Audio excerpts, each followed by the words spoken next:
बानी से मुलाकात न होने पर पीटीआई का मंगल को इस्लामाबाद हाई कोर्ट के बाहर एहतिजाज का ऐलान। वजीर आला खैबर पख्तूनख्वा की पार्लियामेंट की कार्रवाई रोकने की भी धमकी। सुहेल आफरीदी की अडियाला जेल के बाहर धरने समेत बानी पीटीआई से मुलाकात की तमाम कोशिशें बेसूद।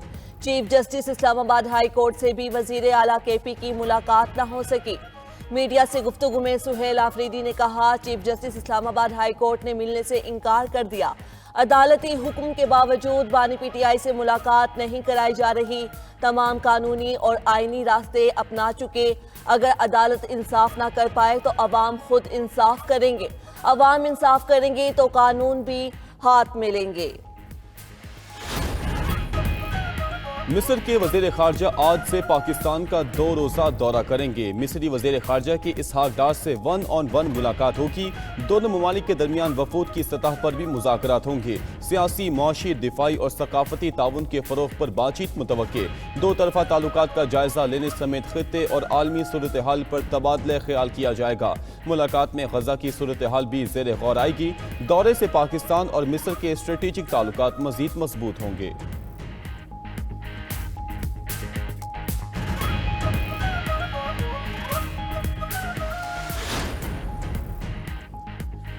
पाकिस्तानी तलबा ने ऑक्सफोर्ड मुबाहिसा 2/3 अक्सरियत से जीत लिया। पाक भारत मुबाहिसे में भारतीय पैनल को बदतरीन शिकस्त हुई। मुबाहिसे में दोनों ममालिक के तलबा ने अपना अपना नुक्ता नज़र पेश किया।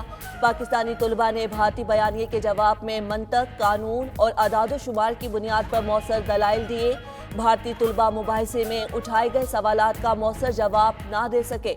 मुबाहिसे के आखिर में शुरा ने पाकिस्तानी टीम को 106 और भारतीय टीम को सिर्फ 50 वोट दिए। पाकिस्तान की नुमाइंदगी मूसा हराज, असरार खान काकर और अहमद नवाज खान ने की। बानी पीटीआई से मुलाकात का मुतालबा गैर कानूनी है। एक ही मुतालबे को बार बार दोहराया जा रहा है। केपी हुकूमत का रवैया काबिल मुज़म्मत और अफसोसनाक है। वज़ीर इत्तलात अतातारड़ की मीडिया से गुफ्तगू। कहा, खैबर पख्तूनख्वा में टिकटॉक हुकूमत है। बानी पीटीआई मेगा करप्शन केस में सज़ा याफ्ता और VVIP कैदी हैं। खैबर पख्तूनख्वा हुकूमत की तमाम तवज्जो अवामी फलाही मंसूबों के बजाय धरनों पर है। बानी पीटीआई ने मुल्क की मईशत को तबाह कर दिया। इस्लामाबाद में मीडिया से गुफ्तगू में राना सनाउल्लाह बोले, बानी पीटीआई सेहतमंद हैं। बानी पीटीआई से मुलाकात की इजाज़त होनी चाहिए। मुलाकात ना कराने की वजह यह है कि वो तहरीक चलाने की बात करते हैं। कोई कानून जेल में बैठकर बाहर तहरीक चलाने की इजाज़त नहीं देता।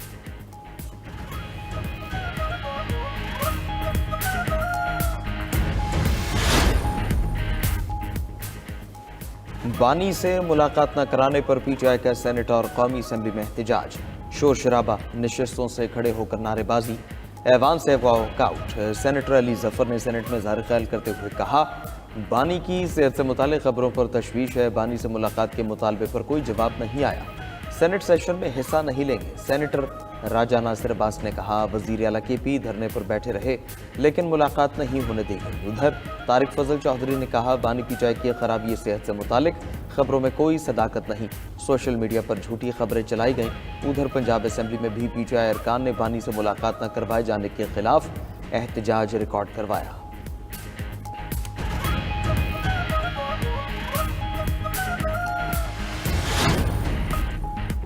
बानी से मुलाकात की इजाज़त ना मिलने पर पीटीआई ने अदालत से रुजू कर लिया। अलीमा खान ने इस्लामाबाद हाई कोर्ट में तौहीन अदालत की दरख्वास्त दायर कर दी। अदालती हुक्म पर अमल ना करने पर जिम्मेदारान को तौहीन अदालत की सज़ा देने की इस्तदा।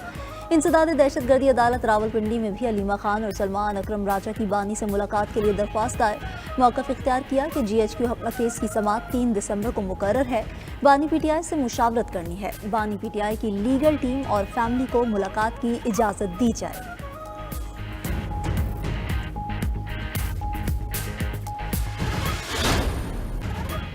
नवाज शरीफ का बयान सियाको सबाक से हटकर पेश किया गया। उन्होंने कतई नहीं कहा कि किसी को उल्टा लटका दो। स्पीकर पंजाब असेंबली मलिक अहमद खान की लाहौर में प्रेस कॉन्फ्रेंस। कहा कि मैंने नवाज शरीफ की पूरी बात सुनी है। उन्होंने सिर्फ ये कहा, मुल्क की तरक्की का सफ़र रोककर जुर्म किया गया। स्पीकर ने मजीद कहा, नवाज शरीफ और शहबाज शरीफ से भी जेल कानून के तहत ही सलूक किया गया था। जेल के बाहर हुल्लड़बाजी करना कानूनी तौर पर गलत है।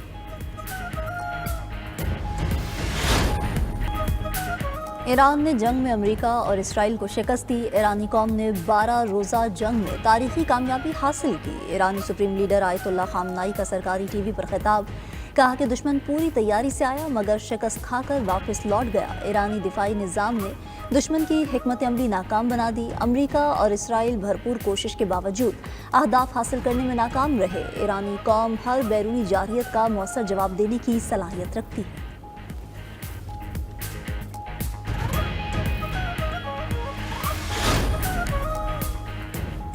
जंग बंदी के बावजूद इसराइली फोर्सेस के गजा पर वहशियाना हमले, 11 फलस्तीनी शहीद हो गए। इसराइली काबिज फोर्सेस ने गजा और मगरबी किनारे पर वहशियाना बमबारी की। अरब मीडिया के मुताबिक सेहूनी फौज के ड्रोन हमले भी जारी हैं। इसराइली फौज का रफा में सुरंगों में मौजूद 9 जंगजू शहीद करने का दावा। मगरबी किनारे के इलाके जनीन में 2 निहत्थे फलस्तीनी शहीद कर दिए।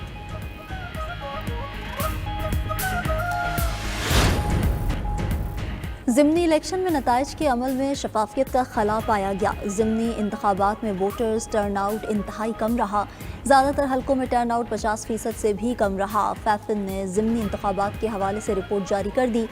ज़िमनी इलेक्शन में मजमूई इंतखाबी इंतजामात बेहतर करार। रिपोर्ट में इंतखाबी मुहिम की खिलाफ वर्जियों की निशानदेही भी की गई। रिपोर्ट में कहा गया कि ज़िमनी इंतखाबात मजमूई तौर पर बेहतर इंतजामात के साथ मुनक्किद हुए। 93% पोलिंग बूथ्स पर पोलिंग पुरम और मुनज़्ज़म रही।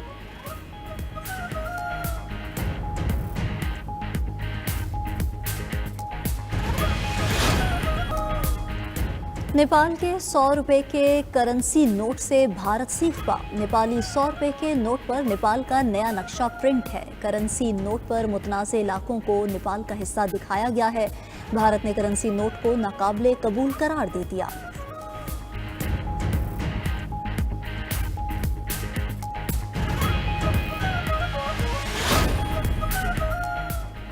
ट्यूनिस में 40 अपोजिशन रहनुमाओं को 45 साल तक कैद की सजा सुना दी गई। खबर एजेंसी के मुताबिक शिमाली अफ्रीकी मुल्क ट्यूनिस की एक अपील अदालत ने 40 अपोजिशन रहनुमाओं, कारोबारी और मीडिया शख्सियात को 5 से 45 साल तक कैद की सजा सुनाई।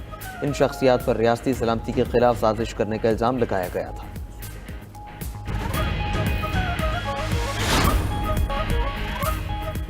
इंडोनेशिया में शदीद बारिशों ने तबाही मचा दी। 1 हफ्ते में मुख्तलिफ हादसात में हलाकतों की तादाद 180 हो गई।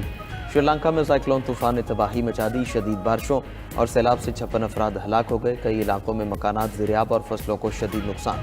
हेलीकॉप्टर्स के जरिए छतों पर फंसे दर्जनों अफराद को बाहिफाजत निकाल लिया गया। उधर थाईलैंड में सैलाब के बायस हलाकतों की तादाद 87 हो गई।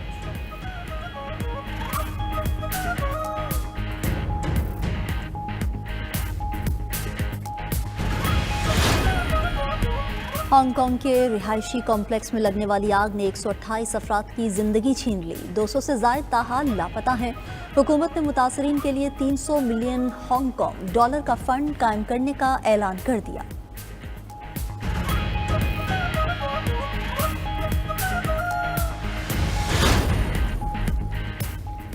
रोमानिया में गलत बयानी पर वज़ीर दिफा अपने ओहदे से हाथ धो बैठा। खबर एजेंसी के मुताबिक रोमानिया के वज़ीर दिफा ने अपनी सीवी में तालीमी डिग्री बारे झूठ बोला। सोशल मीडिया पर रोमानिया के वज़ीर दिफा ने एतराफ़ किया कि जिस यूनिवर्सिटी का जिक्र सीवी में किया वहां कभी गया ही नहीं।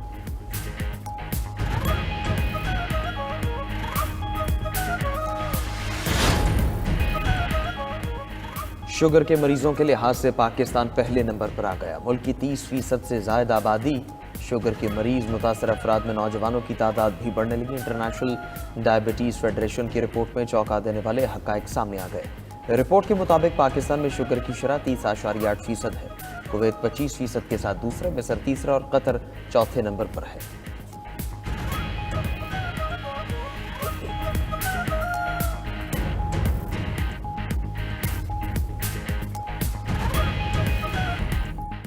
तीसरी दुनिया पर अमेरिका के दरवाजे बंद कर देंगे। अमेरिकी सदर ट्रंप का खातून नेशनल गार्ड की मौत पर इजहार अफसोस। मीडिया से गुफ्तगू करते हुए ट्रंप ने कहा कि गैर कानूनी तारकीन वतन अमेरिका आकर मुश्किलात पैदा करते हैं। अमेरिका पर बोझ बनने वाले हर गैर मुल्की को निकाल देंगे। अमेरिकी निज़ाम को मुकम्मल तौर पर बहाल करेंगे।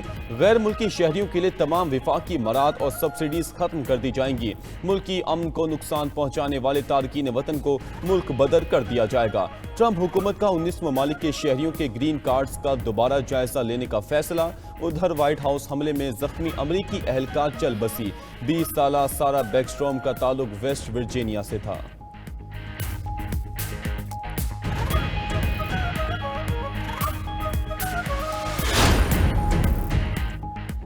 जो बाइडन की 92% सरकारी दस्तावेजात गैर कानूनी हैं। अमेरिकी सदर डोनाल्ड ट्रंप का दावा। सोशल मीडिया पोस्ट में सदर ट्रंप का कहना था कि साबिक सदर जो बाइडन की 92% सरकारी दस्तावेजात पर ऑटो पेन से गैर कानूनी दस्तखत किए गए, इसलिए वो इन तमाम अहकामात और एग्जेक्टिव ऑर्डर्स को कलअदम करार देते हैं।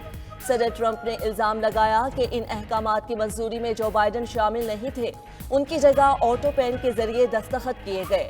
अब अगर बाइडन इससे इनकार करते हैं तो उन पर झूठ बोलने का मुकदमा भी चल सकता है।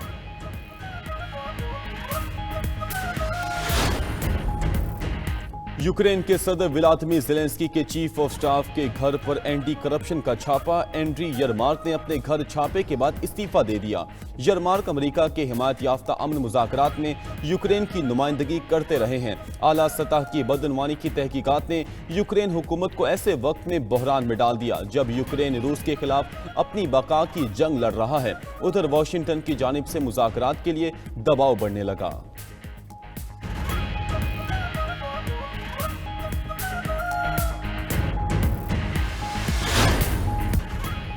वज़ीर दाखिला मोहसिन नकवी का पेशावर में फेडरल कांस्टेबलरी हेडक्वार्टर्स का दौरा। खुदकुश हमले की जगह का मुआयना किया। अफसरों और जवानों से मुलाकात। मोहसिन नकवी को हमले से मुतल्लिक ब्रीफिंग दी गई। वज़ीर दाखिला का जामे शहादत नोश करने वाले जवानों को खिराज अकीदत। कहा कि शहदा ने जवां मर्दी की लाजवाल मिसाल कायम की और दुश्मन के हमले को पसपा किया। 3 खुदकुश बम्बारों को 3 मिनट में जहन्नुम हासिल किया। मोहसिन नकवी की यादगार शहदा पर हाजिरी, फूल रखे, फातिहा ख्वानी की।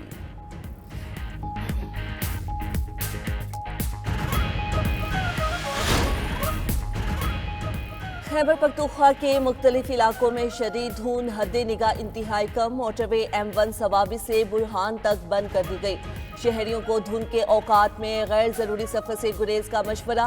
तर्जुमान मोटरवे पुलिस का कहना है कि मोटरवे बंद करने का मकसद हादिसात से बचाव और मुसाफिरों की जानो माल की हिफाजत है।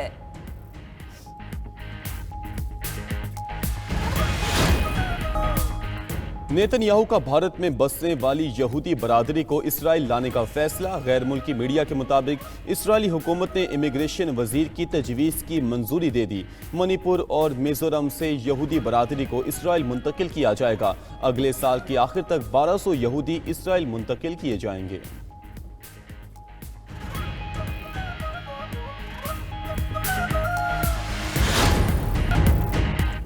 सह मुल्की T20 सीरीज का ताज कौन सर पर सजाएगा, श्रीलंका या पाकिस्तान?